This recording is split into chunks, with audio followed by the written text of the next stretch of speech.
Attention mga Filipino senior citizens, mga pagbabago sa benepisyo ng mga senior citizen magaganap ngayong January 2025. Ano-ano ang mga yan pag-uusapan natin sa video na ito. Hold up.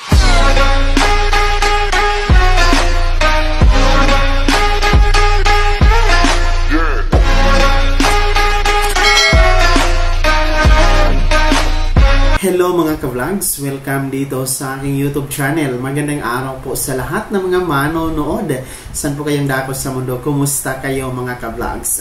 Eto, mga lolo at lola natin, tandaan, mga pagbabago magaganap ngayong January 2025. Ilang tulog na lang yan o isang buwan na lang mga lolo at lola, mga benepisyo na inyong matatanggap. Meron pong pagbabago. Mamaya-maya ating pag-uusapan yan. Pero bago ang lahat, kung bago ka pa lang dito sa aking YouTube channel o di kaya hindi ka pa nakasubscribe, i-click nyo muna ang ating subscribe button na nasa baba. O huwag yung kalimutan na pindutin ang notification bell. Ilagay niyo po sa all para naman updated kayo sa lahat ng mga videos na aking i-upload. So eto na mga Filipino senior citizens, abangan ninyo dahil isang buwan na lang, ilang tulog na lang ay magaganap na ang pagbabago para sa inyong benepisyo na inyong makukuha sa ating gobyerno. Ito nga po ay nasa ilalim na ng National Commission of Senior Citizens or NCSC. Ano-ano nga ba ang mga pagbabagong ito? Sapagkat ang inyo pong cash gift o mga cash gift ay hindi na po makukuha at hindi na po pwedeng i-apply sa DSWD dahil simula January 1, 2025 ay nasa NCSC na po ang pamamahala. Ibig sabihin, sa NCSC na po manggagaling ang pondo at sa NCSC na din po kayo mag-apply. So, I am talking about the two cash gift na meron po ang ating mga Filipino senior citizen.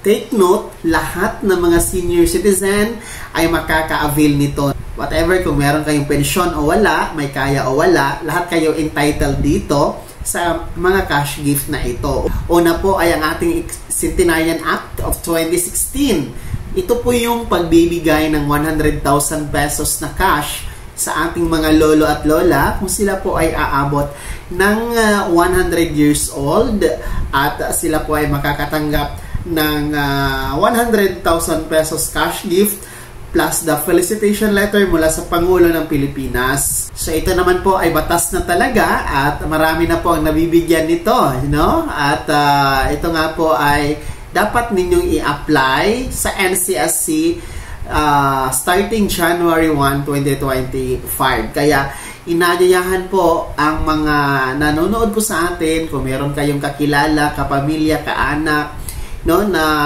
100 years old, tulungan ninyong mag-apply sa NCSC ngayong January para makakuha po ng 100,000 pesos para magagamit din po nila at mapapakinabangan sa pangangailangan ng ating mga centenarian na mga lolo at lola. So, itong 100,000 pesos na ito na centenarian cash gift ay national government po ang magbabayad nito. So, sa pamamagitan po ng NCSC. Pero, may mga LGU po na namimigay din po ng hiwalay na cash gift para sa kanilang constituent or nasasakupan na centenarian. So, depende na po yan sa LGU kung magbibigay sila or hindi. Pero, may mga LGU talaga na nagbibigay po ng additional cash gift. So, sa taya po or sa datos ng PSA ay meron po tayong nasa mahigit na 600 na mga centenarian ngayon ang nabubuhay sa ating bansa. So hopefully madagdagan ito para marami po ang makikinabang sa ating centenarian cash gift. So yan po ang unang pagbabago dahil mula DSWD ay magiging sa NCSC na po ang ating centenarian cash gift simula January 1, 2025. Pangalawang pagbabago, ito pong ating tinatawag na bagong batas na expanded centenarian na mga ka-vlogs, kung saan parang revise lang din ito or ito po ay amenda no, doon sa Centenarian Act of 2016 dahil 100 years old kasi ang kailangan doon sa Centenarian Act of 2016 para makakuha ng cash gift na 100,000 pesos at hindi naman po lahat ay nakakaabot sa 100 years old kaya binabaan po, nagkaroon ng amenda yung nasabing Centenarian Act of 2016. Ito nga itong Expanded Centenarian Act kung saan mas maaga pong makikinabang, mas maaga po matitikman ng ating mga lolo at lola ang kanilang cash gift na pauna, no? Advance lamang ito, pauna na 10,000 piso, 10,000 pesos para sa mga tutungtong sa insaktong edad 80, 85, 90 at 95 years old. Yes, magsisimula na din po yan ngayong January 1, 2025 ang ating 10,000 pesos na Expanded Centenarian Act for exact edad na 80, 85, 90 at 95 years old. So magandang balita ito, no, sapagkat meron na talaga hinahawakan na benepisyo, pamamahala ng benepisyo ang ating NCSC. Kaya naman tuloy-tuloy po kayong magrehistro sa NCSC database para sa hindi pa registered, no? Abay, magrehistro na kayo. Sa ngayon, nasa 7 million mahigit na po ang rehistrado dyan sa database ng NCSC. Mahalaga talaga na mag-register kayo dyan para may datos po ang NCSC at sa time na kukuha kayo or mag-apply ng benefits, gaya nitong ating mga cash assistance or cash gift, ay madali po kayong makakuha, no? Sapagkat madali pong mahanap ang inyong record sa database ni NCSC. Ang website po ay ang www.ncsc.gov.ph. Online registration lamang yan, no? Makikita nyo po ang website ng NCSC na kagaya ng nasa screen nyo. Ganyan po. Then, i-click nyo lang po yung register now. And then, kung hindi po kayo marunong mag-register online, pwede kayo magpatulong sa inyong anak or kapamilya, no, or kakilala na pwede ninyong hinga ng tulong na i-register kayo online sa database ni NCSC.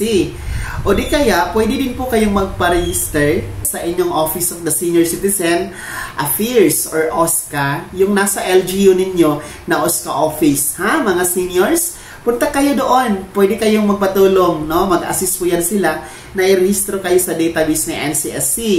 No, magdala lamang po kayo ng inyong Senior Citizen ID. O di kaya sa mga NCSC satellite office na nasa region ninyo, pwede kayo diyang magpatulong, lumapit kayo. So, maging rehistrado tayo sa database ni NCSC sapagkat starting January 1, 2025, no? Isang buwan na lang, ilang tulog na lang yan. Abay, aarangkada na ang mga benepisyong ito.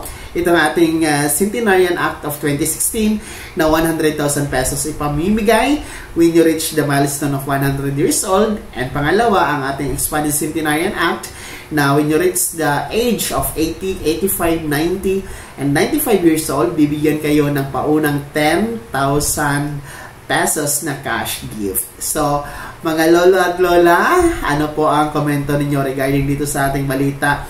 Ilang tulog na lang, isang buwan na lang, sino po ba sa inyo ang buhay na manong magkakaedad na insakto 80, 85, 90, or 95 years old simula January 1? Sino po ba sa inyo or may kakilala po ba kayo na 100 years old na starting January 1? No? Abay, i-komento nyo po sa comment section na nasa baba. Pakilakip ng buong pangalan at kung taga saan kayo sapagkat kayo po ay pwede maka-apply sa NCSC para makuha ang inyong cash gift. Ito ay may pondo na for 2025. Bago ako magtapos sa video na to, kung gusto niyo pong sumuporta sa aking YouTube channel, maaari niyo pong i-click ang ating super thanks button na nasa baba. Sa mga gusto maging miyembro, pwede po i-click niyo po ang ating join button. Maraming perks dyan mga ka-vlogs. Maging miyembro dito sa aking YouTube channel. Sana'y naging gabay ang video na to kahit papano. Napag-uusapan natin ang mga mahahalagang bagay-bagay na may kinalaman sa ayuda, programa at benepisyo ng ating mga lolo at lola. Kung hindi ka pa nakasubscribe dito sa aking YouTube channel, maaari nyo lang i-click ang ating subscribe button na nasa baba.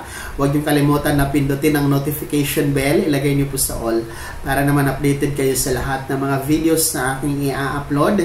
Maaari nyo ding i-like ang video na to at kung meron ka pang mga katanungan, maaari nyo i-komento sa comment comment section na nasa baba. Paki-follow na din po ang aking official Facebook page na nasa screen nyo. Muli po ako si Daniel Timpawan na nagsasabing dito sa aking YouTube channel, Pawang Katotohanan at lahat totoo lamang.